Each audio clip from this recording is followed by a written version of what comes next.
Hello. कैसे हैं? मैं अच्छी हूँ, आप कैसे हैं? मैं भी बहुत अच्छे। एंड आई होप बाकी सब लोग भी बहुत अच्छे हैं। हाँ, बाकी सब लोग भी अच्छे होंगे। अच्छे ही होंगे। हाँ। क्यों हम कभी कभी अच्छे नहीं होते हैं? हम अच्छे नहीं होते हैं, इसके तो बहुत सारे कारण हैं। कभी कभी हम बाह्य कारणों से अच्छे नहीं होते हैं। एक्सटर्नल रीजन से। हाँ, दैट्स कॉल्ड एक्सटर्नल रीजन। कुछ बाहर हमारे साथ कुछ घटित हो रही है। कभी कभी वातावरण में कुछ चीज़ें घटित होती है, उस कारण भी हम अच्छे नहीं होते क्योंकि उसका प्रभाव हमारे शरीर पर पड़ता है। कभी कभी हम जैसे बीमारियां या सर्दी हाँ, है या ठंड है, ठंड जैसे लग आप सब रही है, आपको बहुत ठंड लग रही ठंड थी, लग आप रही थी। डिस्कम्फर्ट में चले जाते हो। लेकिन मोस्ट ऑफ द टाइम जो हमने अनुभव किया है कि हम बाह्य कारणों से अच्छे से ज्यादा जितने नहीं होते, उससे ज़्यादा हम परेशान होते हैं अपने आंतरिक कारणों से। हमारे अपने स्टेट ऑफ माइंड के कारण। State of mind, inner war, जो भी कहे कि Inner हमारा war। माइंड जो है वो कुछ और कह रहा है, हमारा इनर सोल कुछ और कह रहा है, तो उसके कारण जो इनर वॉर क्रिएट होता है, उसके कारण हम ज़्यादा डिस्टर्बेंस में आते हैं। तो अल्टीमेटली अगर मुझसे पूछा जाए तो मतलब अगर मैं 20% बाह्य कारणों से अगर अच्छा नहीं रहता हूँ तो 80% आंतरिक कारणों से अच्छा नहीं रहता हूँ। क्या हम ये भी कह सकते हैं कि हम 100% आंतरिक कारणों के कारण अच्छे या बुरे रहते हैं, मतलब अच्छा या बुरा फील करते हैं, और हम जो भी फील करते हैं उसका रिफ्लेक्शन हमें बाहर की दुनिया में दिखने लगता है? बिल्कुल। अब मुझे एक सवाल उठ रहा है, क्या ये बात लोगों के लिए ऑब्वियस है? क्या ये बात लोग समझते हैं कि जब हम ठीक नहीं हैं तो उसका रीज़न हमारे अंदर है, ना कि हमारे बाहर? और ये सब एक बात ये, और दूसरी बात ये समझना क्यों ज़रूरी भी है? देखो, ये बाहर और अंदर का जब हम लोग चर्चा कर रहे हैं तो हमें एक बात याद आ रही है, ध्यान आ रही है कि जब हम इनर सोल की बात करते हैं, इनर सोल, हाँ, एक पॉडकास्ट में हमने बताया था कि हम सब यूनिक हैं, और उसमें हमने कहा था कि जो भी हमें बनाते हैं वो यहाँ इतना डिफरेंस रखते हैं कि एक की फिंगरप्रिंट दूसरे से मिलती नहीं, और वो डेथ भी हो जाता है फिर भी अगले की फिंगरप्रिंट उससे मिलती नहीं है। इतनी यूनिकनेस है, यूनिक फिजिकल बॉडी है। तो हमें एक चीज़ ध्यान आ रही है कि जब जो हमें क्रिएट करते हैं, जो क्रिएटर हैं, मैंने कहीं पढ़ा था या कहीं सुना था, किसी चीज़ों में मुझे इतना ख्याल नहीं है, बट जब वो क्रिएट किए, मतलब ह्यूमन को बनाए, जब वो मनुष्य को बनाए, उसके बाद जो है ना, उन्होंने क्रिएचर को बनाना ही बंद कर दिया। उन्होंने उसके बाद किसी को बनाया नहीं। मनुष्य के बाद उन्होंने उससे इवॉल्व कुछ बनाया नहीं। और उसके बाद ना वो परेशान हो गए। वो कहे मैं, ये मनुष्य प्रजाति जो है ना, वो बड़ा खुराफाती है, बहुत खुराफाती। हाँ, बहुत खुराफाती, बहुत, इसका तो दिमाग एकदम वायु वेग से चलता है। तभी तो देखो आसमान में फाइटर प्लेन, जेट प्लेन उड़ रहे हैं, वायु वेग से चलता है। मतलब अभी तक ह्यूमन बीइंग्स तक नेचुरल क्रिएशन था, ह्यूमन बीइंग्स ने आकर अननेचुरल क्रिएशन, तो जो क्रिएटर था उसने सोचा कि अब मैं कहाँ बचूं ताकि ये ह्यूमन बीइंग से मैं अलग रह पाऊं। तो वो ढूंढने लगा। अब वो जहां जाता था, पहाड़ों में जाए, कहीं भी जाएगा तो वहां तो ये ह्यूमन बीइंग है ना, वहीं पहुंच जाएगा। वो जहां छुपेगा तो अल्टीमेटली उसको, मुझे ऐसा लगता है, एक ही उपाय सूझा कि ह्यूमन बीइंग के अंदर जाके बैठ जाओ, ह्यूमन बीइंग के अंदर जाकर ही छुप जाओ, क्योंकि ह्यूमन बीइंग जो है वो बाहर इतना दौड़ता है ना कि वो अंदर नहीं जाता। और यही कारण है कि जितने भी इनलाइटेंड लोग हुए हैं, या आप वेदांत की बात करो या जो भी वेद वाक्य की बात करो, इनलाइटेंड लोगों की बात करो, सबने क्या कहा है? परमात्मा आपके अंदर बैठा है, अंदर है। तो इससे मुझे ये बात दिमाग में आई कि जो अंदर, जब क्रिएटर अंदर बैठा है तो क्रिएशन तो अंदर से ही आएगी, बाहर से चीजें आ ही नहीं सकती है। जब क्रिएटर ही अंदर बैठा है तो क्रिएशन कहां से आएगी? अंदर से आएगी, ऑब्वियस सी बात है। तो निश्चित रूप से जो आपने ये लाइन कही हमने थी, सवाल पूछा हाँ, जो आपने ये सवाल पूछा कि बाहर जो भी चीजें प्रॉब्लम क्रिएट करती है या उसका अच्छा भी क्रिएट या अच्छा क्रिएट करती है या बुरा क्रिएट करती है, उसका क्रिएशन हमारे अंदर से ही होता है। ये अंदर का ऐसे कह सकते हैं कि रिफ्लेक्शन है बाहर, तो इसमें कहीं कोई डाउट नहीं जैसे है। एक आईने में रिफ्लेक्शन है हाँ। हमारा, तो हम ये थोड़ी ना कह सकते हैं कि मैं आईने के अंदर हूँ, नहीं नहीं, मैं तो आईने के बाहर हूँ। हाँ, वैसे तो- ही जो दुनिया में घटित हो रहा है, जो हमारे आसपास घटित हो रहा है, वो मेरे आईने के अंदर है, बट मैं उस आईने से अलग हूँ, हाँ, बिल्कुल। और वो मेरे जैसे होने ना होने के कारण वैसा प्रतिबिंब कहते हैं ना रिफ्लेक्शन को, हाँ हाँ हाँ, वैसा मतलब हम जैसे हैं वैसा वो दिख रहा है।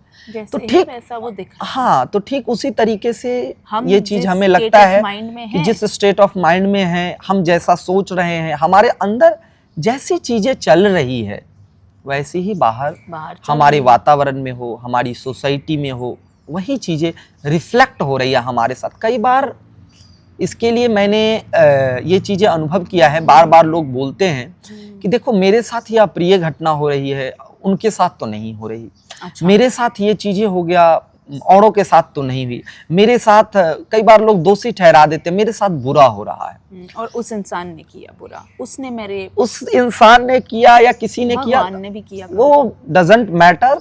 उनका जो इम्पोर्टेंट जो उनका कॉज होता है वो यही होता है कि मेरे साथ बुरा हो रहा है, मेरे कि साथ मेरे बुरा साथ हो जस्टिस, रहा है। हाँ, जस्टिस नहीं हो रहा। हाँ, बट वो ये नहीं समझ पाते कि जो जस्टिस नहीं हो रहा है, उस जस्टिस नहीं होने का जो रूट कॉज है, जो क्रिएटर है वो आपके अंदर बैठा है, आप ही तो क्रिएट कर रहे हो। वो जस्टिस आप नहीं होने दे रहे हो। जैसे इसके लिए एक बहुत अच्छा एग्जाम्पल मुझे ध्यान आ रहा है कि हम सभी मानते हैं कि जो छोटा बच्चा होता है ना, वो भगवान का रूप होता है। वो उसमें किसी प्रकार का कोई इम्प्रेशन नहीं होता। सभी मानते हैं इस चीज को, चाहे वो किसी भी जाति धर्म संप्रदाय का, और बच्चे को सभी भगवान का रूप मानते हैं। आप देखो बच्चे जो हैं, जैसा आप इनपुट दोगे ना वैसा ही आउटपुट देते हैं। वो थोड़ा भी उसमें भेदभाव नहीं करते हैं। उनको नहीं पता कि क्या होगा, उनको नहीं पता कि क्या हो रहा है, और उनको ये भी नहीं पता कि क्या था। वो प्रेजेंट, पास्ट और फ्यूचर तीनों से अलग हो जाते हैं और मोमेंट टू मोमेंट जीने की कोशिश करते नहीं, हैं। तो वो प्रेजेंट से अलग नहीं होते, पर वो इस कॉन्सेप्ट से अलग, उनके लिए प्रेजेंट करके कोई चीज है ही नहीं। हाँ, जो हम प्रेजेंट को, टाइम हाँ, का जो ये एक movement मोमेंट, है, हाँ, इस मोमेंट में जो चीजें हुआ, जैसे देखो इसके लिए मैं इसको थोड़ा सा खोल रहा हूँ। एक बच्चा है, उस बच्चे को आप थप्पड़ लगाते हो, वो बच्चा आपसे दूर चला जाता है। आप डांटते हो, आपसे दूर चला जाता है। जब आप उसको टॉफी खिलाते हो, प्यार करते हो, वो आपके पास आ जाता है। उसको ये नहीं पता है कि इस इंसान ने 2 मिनट पहले मुझे थप्पड़ मारा था। हाँ। उसको इस बात से मतलब नहीं है। हाँ। क्यों? क्योंकि वो बिल्कुल प्योरेस्ट फॉर्म में है। पर ये जब मैं सोचती हूँ, क्योंकि मैं अपने साथ अनुभव करती हूँ कि कभी कभी मैं इस तरीके से बिहेव करती हूँ, पर एट द सेम टाइम मेरे अंदर एक सवाल उठता है कि ये बेवकूफ़ी तो मैं नहीं कर रही, कहीं ऐसे जीना कोई बेवकूफ़ तरीके से जीना तो नहीं हो गया। ये सवाल मेरे अंदर जेन्युइनली उठता है कि मैं जैसा उस क्षण फील करूं, क्योंकि हम आई थिंक एंड में वहीं जा रहे हैं। इस टॉपिक को अगर हम थोड़ा आगे लेकर जाएंगे तो हम वहीं जा रहे हैं कि इस क्षण में आपको जो सही लगे, अंदर से आपके क्रिएटर को जो सही लगे, उस तरीके से आप रिस्पॉन्ड करें। बिल्कुल बिल्कुल, हम ये कहने की कोशिश, हाँ, आप ये कहने की कोशिश हाँ, कर रहे हैं शायद। और थोड़ा जिस आगे तरीके, जाके। हाँ, और जिस तरीके से आपकी इनर फीलिंग जैसे गाइड करती है, अगर आप उस तरीके से चलते हैं, अपने दिमाग की जगह हिसाब किताब को छोड़कर अगर आप अपने इनर बीइंग से गाइडेड होते हैं, तो आपके लाइफ में एक अलग टाइप की पीस भी क्रिएट होती है और लाइफ की एक अलग ब्यूटी भी क्रिएट होती है। ये मैं मानती हूँ। तो ये मैं मानती नहीं हूँ, ये मैं जानती हूँ। जानते हैं, मानते पर- हैं, अनुभव करते हैं, वो ठीक है। जहाँ मेरा सवाल कभी कभी आकर अटकता है, एंड आई थिंक जो सवाल कोई भी इंसान, लॉजिकल इंसान पूछ सकता है, वो ये है कि फिर मैं ही एक अजीब इंसान हूँ जो ऐसे कर रहा है, बाकी और कोई ऐसे नहीं कर रहा।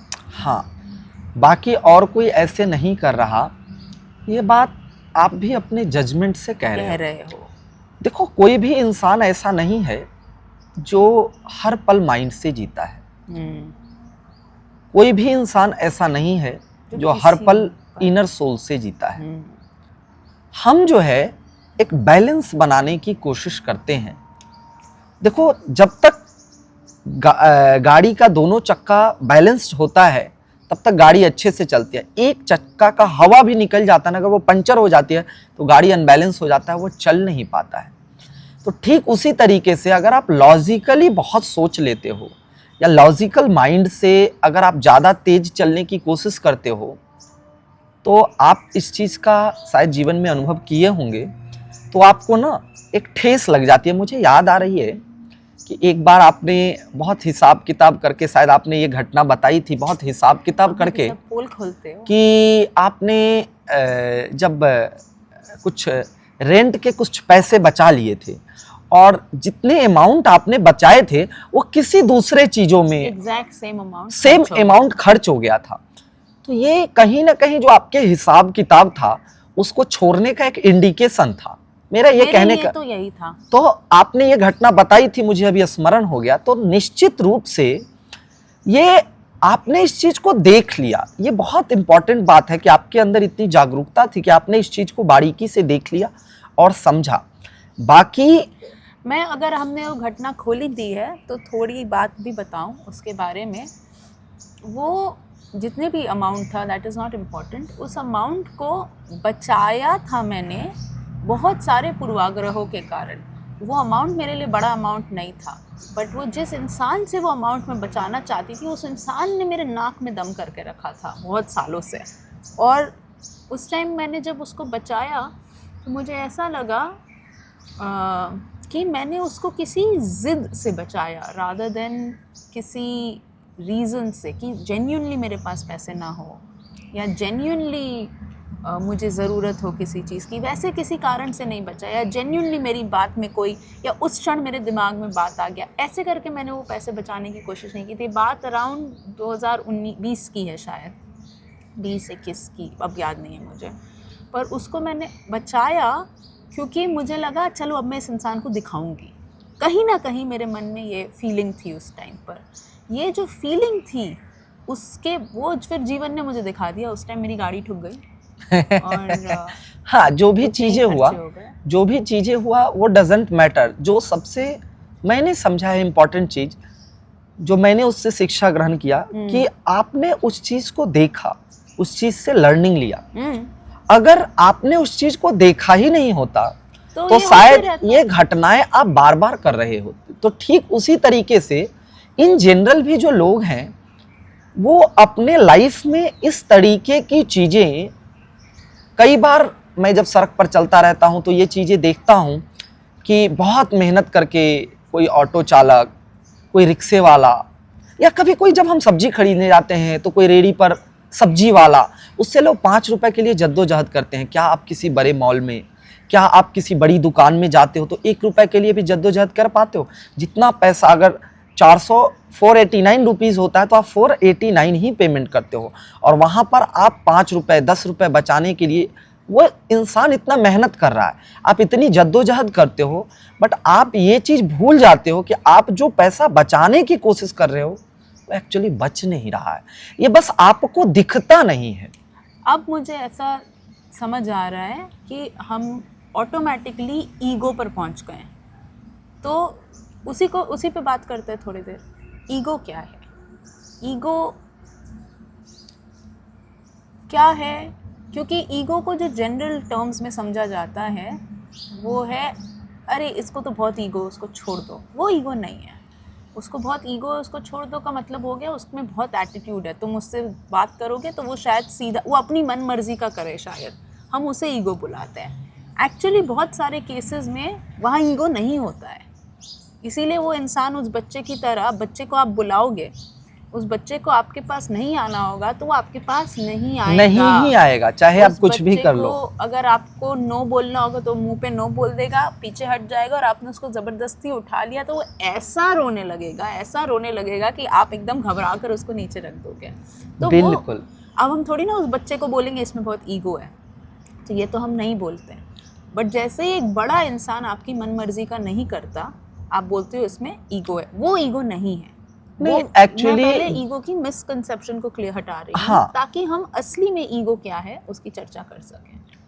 हाँ, क्योंकि ये आपका कहना बिल्कुल ठीक है कि जब कोई इंसान कहता है ना कि उसमें ईगो है, वो कहीं ना कहीं अपने ईगो को पोषित करता है, उसको वो अच्छा बढ़ाने की कोशिश करता है कि मैं जो कर रहा हूँ वो सही है। जैसे कई बार क्या होता है, मैं कोई काम करता हूँ, मेरे साथ भी ये घटनाएं घटित होती है, और उसका जो हम भी आउटपुट, इंसान हैं। हाँ, और उसका जो आउटपुट आता है वो मेरे अनुकूल नहीं आता है। चाहे मैं किसी व्यक्ति के साथ करूं, किसी कार्य के साथ करूं, डजंट मैटर, जब उसका आउटपुट मेरे अनुकूल नहीं आता है तो हम बजाय दूसरे को दोषी ठहराने की बजाय दूसरे का दोषारोपण करने की बजाय हम पहले सेल्फ एनालिसिस करते हैं कि क्या मेरे में कुछ कमी तो नहीं रह गई, क्या मेरे में कुछ गड़बड़ी तो नहीं रह गई। बट ऐसा नहीं होता है। मैं समझी नहीं। इन जनरल टर्म में ऐसा नहीं होता है। जनरली जब लोग कहते हैं ना कि उसमें ईगो है, मैंने बुलाया वो नहीं आया, इसका मतलब उन्होंने अपने ईगो को पोषित कर लिया। पहले हम एक बार स्टेप बैक करते हैं और ईगो क्या है इसकी चर्चा करते हैं, क्योंकि हमने ईगो क्या नहीं है तो सीधा एग्जांपल्स देने लगे कि ईगो किस तरीके से दिखता है। पर बीच में थोड़ी सी 2-4 मिनट लेकर हम चर्चा करते हैं ये वर्ड ईगो, ये क्या है, ये बड़ा। चलो पहले आप एक बार इसको थोड़ा सा डिफाइन करो आप अपने टर्मिनोलॉजी में, फिर मैं इसको थोड़ा एलाबोरेट करूंगा। जो मैंने अपने एक्सपीरियंस से समझा है वो ये समझा है कि ईगो एक आइडेंटिटी है जो मैंने ग्रहण कर ली और उसको छोड़ा नहीं, उसको पकड़ कर रखा।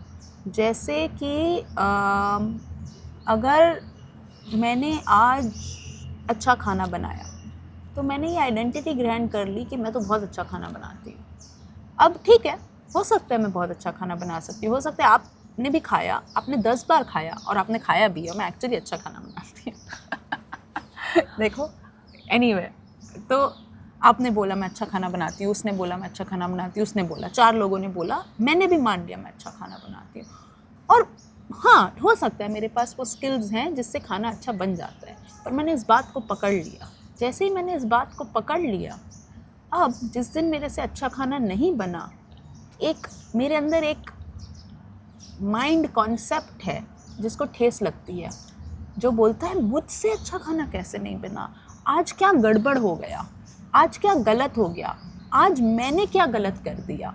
ये जो मैं शब्द आया ना यहाँ पर 3 बार, मेरे से क्या गड़बड़ हो गई, मैंने क्या गलत कर दिया, मैंने क्या गलती कर दी, ये मैं को मैं ईगो बुलाती हूँ। उस हमारे अंदर एक ऐसी सेटिंग, अगर हम अपने आप को एक मशीन माने तो हमारे अंदर एक ऐसी सेटिंग जो मेमोरी बेस्ड रिजल्ट्स को पकड़कर डिसीजंस लेती है रादर देन प्रेजेंट मोमेंट में क्या ज़रूरत है। मेमोरी बेस्ड को पकड़कर रिजल्ट भी लेती है और एक अपनी, हाँ, और एक अपनी आइडेंटिटी उसके बिहाफ पर बनाती है और बाउंड्रीज बनाने लगती हाँ, है कि ये तो ऐसे ही है।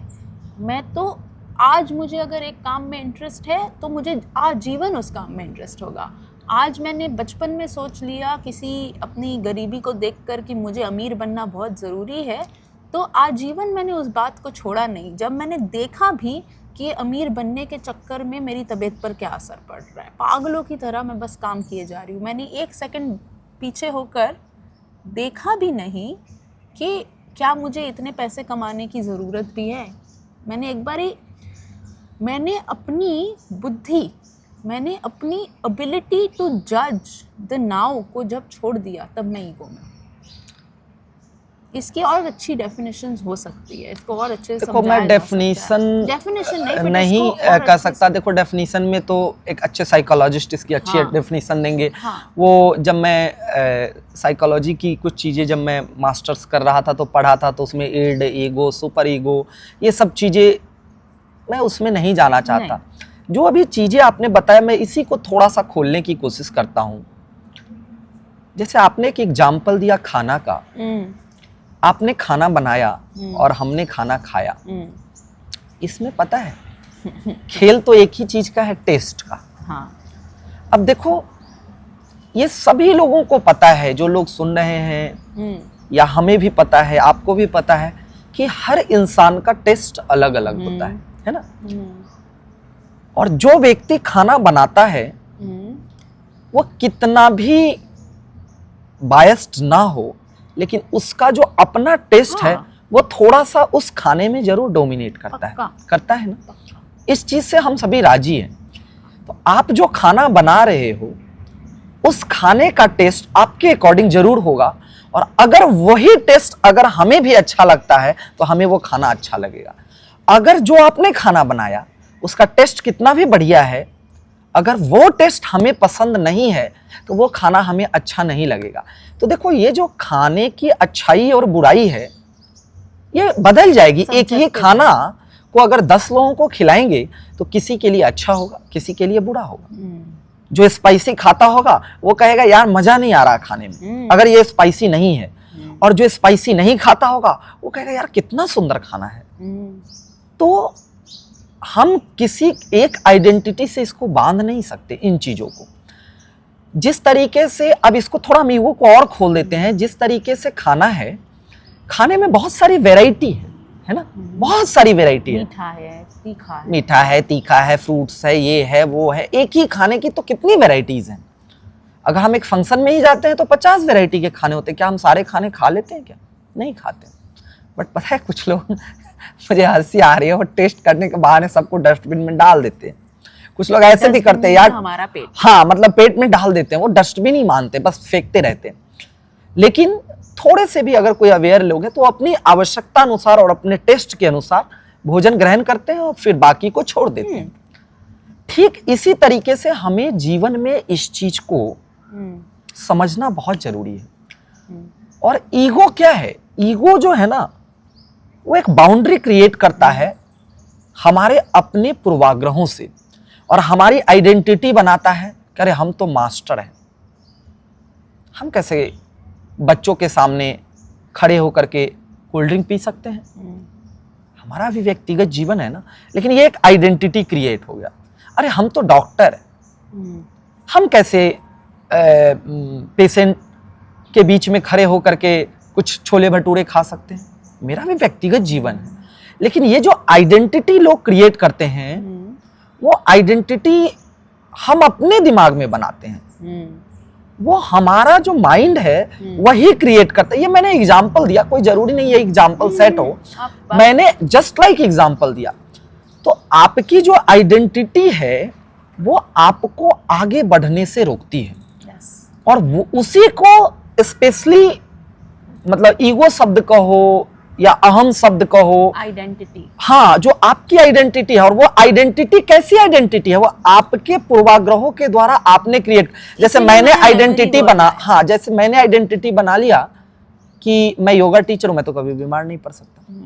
अब इसका नतीजा ये हुआ कि अगर मैं बीमार पड़ गया तो अगर मुझे थोड़ी सी खांसी हुई तो लोगों की तुलना में मैं ज्यादा टेंशन में आ गया, और मेरी बीमारी का जो लेवल है वो और बढ़ता चला गया।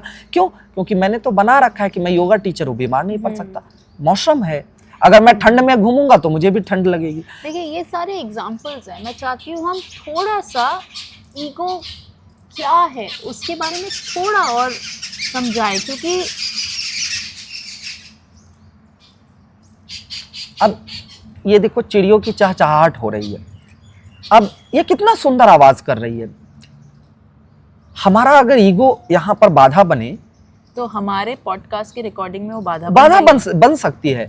लेकिन अगर इसी को हम चेंज कर दें तो जो गाइस सुनेंगे, जिनके कानों में ये आवाज जाएगी, ये अलग नेचुरल साउंड है। सो हम ये कह रहे हैं कि ईगो हमें जो हो रहा है उसको उससे विरोध में डाल देती है। बस हम, क्योंकि मैं चाहती हूँ कि क्यों मैं ऐसे ये बात खोल रही हूँ, मैं समझ रही हूँ आपकी सारी बातें और मैं एक्सपीरियंस भी करती हूँ, पर मैं इसको इसलिए खोल रही हूँ ताकि मैं चाहती हूँ कि जब कोई सुने इसको तो उसको एक टेक अवे मिले कि मैं एक क्या अब अपने जीवन में क्या ऑब्जर्व करूँ जिससे मुझे पता चले कि अभी मैं ईगो में हूँ या नहीं। क्योंकि ये बहुत बहुत सूक्ष्म, बहुत बड़ी, बहुत ऑब्वियस बट ऑल्सो बहुत सूक्ष्म चीज़ है, और इसको इससे ऊपर उठने में, हटाना तो मैं नहीं कह सकती, हम हटा नहीं सकते। नहीं, जैसे आज भी जब मैं किसी बुफे को देखती हूँ जहाँ पर 10 आइटम होती है, तो आलू मुझे अट्रैक्ट करता है।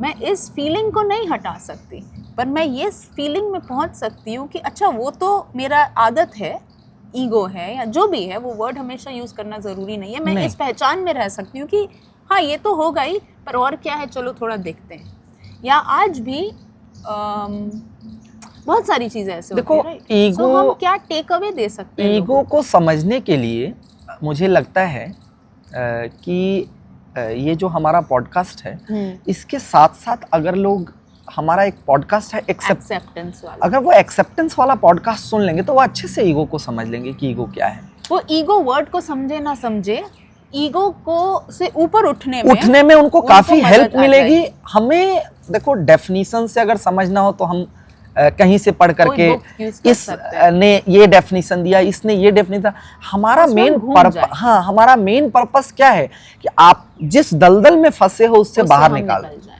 आज जो हमारा जीवन है हम भी ये करें। कभी लोग ये सोच नहीं पाते हैं कि मेरे लिए क्या जरूरी है, मेरे जीवन के लिए क्या जरूरी है, मेरे एटमॉस्फेयर के लिए क्या जरूरी है। मुझे ये चीजें बार बार, और ये मेरा ऐसे समझे तो जीवन का एक मूल मंत्र भी है। जैसे एक बार अभी कुछ दिन पहले मैं एक मित्र से मिला था, उसने कहा यार तुम कार ले लो। मैं छोटी सी घटना बताता हूँ, कार ले लो। तो मुझे बड़ा हंसी आई। तो मैंने कहा देखो मैं कार तो लूंगा। उसने कहा बढ़िया है, ये 5 सीटेड में ये कार अच्छी आई है। तो मैंने उसको पहली बात कही कि मैं 5 सीटेड कार नहीं लूंगा, मैं जब लूंगा तो 7 सीटेड कार लूंगा। तो कहा क्यों? मैंने कहा मेरी बड़ी फैमिली है, तो मुझे 5 सीटेड से काम नहीं चलेगा, मेरे पास 7 सीटेड होना चाहिए। तो ले लो ना, वो कह रहा है। मैंने कहा देखो मेरे जीवन का एक मूल मंत्र है कि जब तक मेरी जरूरत 50% से नीचे होती है ना, मैं वो चीज नहीं खरीदता। वो मतलब उसको परचेज नहीं करता, बाकी साधनों से वो पूरी हो जाती है, रेंट पर ले लिया या कुछ और चीजें करके। जब हमारी वो जरूरत 50% से बढ़ जाती है तब मैं वो चीज परचेज करता हूँ। तो उसको थोड़ा अजीब लगा। ये समझना बहुत जरूरी है कि आपके लिए जरूरी क्या है। बट आज के डेट में ना मुझे ऐसा लगता है कि जब हम परेशानी की बात कर रहे हैं ना, तो उस परेशानी में ये एक बहुत बड़ा कारण बन जाता है। जैसे हम छोटी छोटी घटनाएं होती है, हम जाते हैं मॉल में, जाते हैं, हमें समझ हाँ अच्छा ये भी ले लेते, ये भी काम आएगा, अरे ये भी तो कभी काम आता ही है, कभी काम नहीं आता। और वो पता चलता है वो उसी क्षण काम आ रहा है आपके ईगो को पोषित करने बस के लिए। और वो पता चलता है कि हमने जो सामान लाया था उसमें 10 to 20% वेस्ट हो गए, उससे भी ज्यादा। मतलब मैं तो 10% कह रहा हूं क्योंकि मैं तो, मेरा ये मूल मंत्र है, तो मैं तो वेस्ट नहीं होने देता, तो इसलिए थोड़ा सा ध्यान रखता हूं। हाँ। बट जो लोग भी सुन रहे होंगे, अगर उनके हैबिट में ये चीजें हैं, तो मैं इस एग्जांपल को इसलिए दिया ताकि वो एनालिसिस करेंगे इस चीज को कि क्या ये चीजें रियली होती है क्या, और अगर होती है तो ये समझना बहुत जरूरी है। आई फील अगेन हम एग्जाम्पल में घुस गए। एग्जाम्पल में घुसने से क्या दिक्कत है मुझे, इस आपका ये एग्जाम्पल सबको नहीं समझ आएगा, इसीलिए मैं बाहर वापस से उस बात में जाना चाहती हूँ जो मैं कहना चाह रही थी कि जब आपको अपने जीवन के फ्लो में, जैसे अगर जीवन को एक नदी की तरह माने और वो बह रही है, उसमें जैसे ही आपको लगे कि कोई बाधा आई है, तो वो आपके लिए एक लाइट बल्ब की तरह ऑन हो जाना चाहिए और आपको समझ जाना चाहिए कि यहाँ पर कुछ ऐसा है जो मेरे ईगो के कारण मुझे रोक रहा है, जिसको जब मैं क्लाइंट्स के साथ काम करती हूँ तो जो वर्ड यूज़ करती हूँ वो है रेजिस्टेंस। और सिर्फ क्लाइंट्स के साथ नहीं, जब मैं अपने साथ भी काम करती हूँ, क्योंकि मेरा एक मात्र रीज़न किसी और के साथ काम कर पाने का ये है कि मैंने अपने आप पर सारा काम किया है पहले। तो जब भी मेरे जीवन में कोई घटना घट रही होती है और मैं देखती हूँ कि मैं उस घटना के घटने के कारण डिस्टर्ब हो रही हूँ, तो मुझे समझ में आ जाता है कि यहाँ पर कुछ है देखने लायक। वो क्या है मुझे कभी कभी तुरंत नहीं समझ आता, पर कुछ ना कुछ है देखने लायक। और वो जो भी होता है देखने लायक, वो उसका राज मेरे ईगो में छुपा होता है। वो मैं वर्ड्स यूज़ कर रही हूँ, आपको ये वर्ड जानने की कोई ज़रूरत नहीं है, आपको ये वर्ड यूज़ करने की ज़रूरत नहीं है, क्योंकि वो वर्ड भी तो ईगो ही दे रहा है ना। हाँ, उससे बस हमें बाहर निकलने, उससे हमें ऊपर उठना है। वो वर्ड जो भी हो, आप उसको कुछ भी वर्ड दे दो। एंड वो एग्जाम्पल कोई भी हो सकता है, वो एग्जाम्पल शॉपिंग में हो सकता है, वो एग्जाम्पल खाने में हो सकता है, क्योंकि क्यों मुझे थोड़ा सा विरोध है आपके एग्जाम्पल स्टाइल से, मैं वो भी कहना चाहती हूँ। क्योंकि मैंने उस स्टाइल को अपनाया और मैं बहुत एक्सपेरिमेंट करती हूँ, आप जानते हैं, और मैंने देखा कि उससे एक प्रॉब्लम भी क्रिएट होती है। कभी कभी हम ज़्यादा सोचने लगते हैं उसके कारण।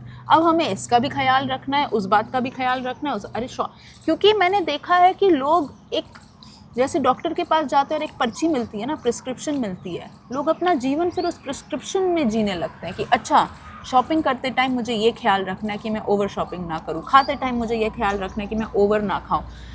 हम कोशिश कर रहे हैं कि लोग अपने बच्चे रूपी स्वभाव में वापस आए। यस। पर हम जब उनको एग्जाम्पल्स, हमने उसको व्यक्तिगत से एक्सपीरियंस किया इसलिए हम वो एग्जाम्पल दे रहे हैं। हाँ। पर जब हम समझाते हैं एग्जाम्पल के द्वारा तो वो उसको उसी वे वो में एग्जाम्पल ग्रहण कर को लेते उसी हैं, वे में फिर ग्रहण वो उस एग्जाम्पल से आगे नहीं बढ़ पाते। हाँ। और वो उसका एक प्रिस्क्रिप्शन बनाकर, एक लाइन आइटम बनाकर लिख देते हैं कि ओके अब मैं शॉपिंग करूंगा तो मैं ध्यान, हम ये नहीं कह रहे, इसलिए मैंने इस बात का, हाँ। मैं आपकी बात समझ रही हूँ, बट इस बात का विरोध, इस बात से थोड़ा सा को और समझाना इसलिए ज़रूरी था क्योंकि हम सिर्फ ये कह रहे, क्योंकि कोई दिन ऐसा भी हो सकता है जिस दिन आप इतनी शॉपिंग करो जितनी आपने कभी अपने जीवन में नहीं की, आप नया घर बना रहे हो और आप सब कुछ बढ़िया बना रहे हो और आपके पास पैसे हैं, सुविधा है, हाँ। आप जो भी एटसेट्रा, अगेन फिर मैं लॉजिक में घुस रही हूँ। हाँ। मेरे कहने का मतलब है कि ईगो लॉजिक से आता है और हमें उसको बैलेंस करना है, उससे ऊपर उठना है। बैलेंस लॉजिक लगाना है, ऐसा नहीं है कि लॉजिक नहीं लगाना है, पर सिर्फ लॉजिक नहीं लगाना है। हाँ, हर चीज में लॉजिक नहीं लगाना है, हमें उसको बैलेंस करने की जरूरत है। या फिर ऐसा ना हम ऐसे ना फील करने लगे कि यार मुझे तो ये नहीं करना था फिर भी मुझे करना पड़ा क्योंकि उस टाइम में और क्या कहता। अब जो यहाँ पर मैं स्टार्टिंग जो जहाँ से हमने पॉइंट को शुरू किया था कि हमारे लिए जो परेशानी है, हाँ, अब यहाँ पर एक क्वेश्चन क्रिएट होगा ना, हाँ। तो क्या मैं बार बार इनर सोल से जीऊं? क्या मैं लॉजिक ना लगाऊं? क्या मैं बार बार लॉजिक लगा रहा हूं तो क्या मैं गलत हूं? तो मैं उस स्टार्टिंग से इसको कनेक्ट कर देता हूं। मेरी स्टार्टिंग क्या थी कि जो बाहर प्रॉब्लम क्रिएट होती है उसका जो रूट कॉज है वो हमारे अंदर है। तो हमें एक बार, हाँ, एक बार हमें देखने की जरूरत है जीवन में जब प्रॉब्लम क्रिएट होती है। आप लॉजिकली जी रहे हैं, इंट्यूटिवली जी रहे हैं, कैसे जी रहे हैं, ये सारे कहने के वर्ड्स हैं। आपका लाइफ स्मूथ चल रहा है, बढ़िया है। जब भी आपके लाइफ में प्रॉब्लम सामने आए उसी क्षण अपने आप को थोड़ा शांत कीजिए और केवल बाहर को मत देखिए, उस क्षण अंदर को भी देखिए। और जब बाहर और अंदर दोनों को देखेंगे, ऑब्वियस सी बात है आपको सेल्फ ही एक सॉल्यूशन मिल जाएगा। उस क्षण ना मिले, थोड़े टाइम के बाद मिले, लेकिन आप उस प्रॉब्लम से भी बाहर निकल जाएंगे और आपको सॉल्यूशन भी मिल जाएगा। तो हम लोगों के कहने का मतलब, कोई ईगो को छोड़ नहीं सकता, कोई केवल लॉजिक में नहीं जी सकता और जीता भी नहीं है, और कोई केवल इंट्यूशन में भी नहीं जी सकता और जीता भी नहीं है, ऐसा भी नहीं। बट हमारा जो अल्टीमेट कहने का जो मेन जो थीम था वो यही था कि जब भी आपके लाइफ में प्रॉब्लम क्रिएट होती है उस क्षण केवल उस प्रॉब्लम के लिए आप बाहर को मत देखें, बाहर और अंदर दोनों को देखें। और जब दोनों को बैलेंस्ड होकर के देखने की कोशिश करेंगे, जब एक बार मन को शांत करेंगे तो आपको पता चल जाएगा, वो सेल्फ पता चलेगा। हमने बहुत सारे एग्जाम्पल दिए, वो एग्जाम्पल कोई फ्रूटफुल नहीं है। अल्टीमेटली आपका जो उस मोमेंट पर जो प्रॉब्लम है, उस प्रॉब्लम का आपने किस तरीके से सॉल्यूशन निकाला, अपने बाहर और अंदर के साथ सामंजस्य करके, एक दूसरे के साथ तालमेल करके, वही आपके लिए आपका बेस्ट एग्जाम्पल है। दूसरे का एग्जाम्पल कोई काम नहीं आता, वो सब फालतू हो जाता है। तो अल्टीमेटली हम या आप दोनों लोगों ने जो बातचीत किया या जो लोग सुन भी रहे हैं, उनके लिए मेरा एक ही मैसेज है कि लाइफ को थोड़ा सा स्थिरता के साथ, जब आपके लाइफ में प्रॉब्लम आता है तो जरूर देखें, और जब छोटे प्रॉब्लम आते हैं ना तभी देख लें।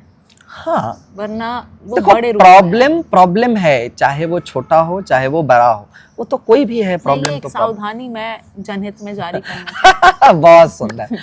तो छोटे में देख लें तो आपको एक रास्ता जल्दी मिलेगा। हाँ, बहुत बड़ा होने देंगे हाँ, तो फिर वहाँ रास्ता मिलना बहुत मुश्किल हो जाता है। तो बहुत अच्छा रहा।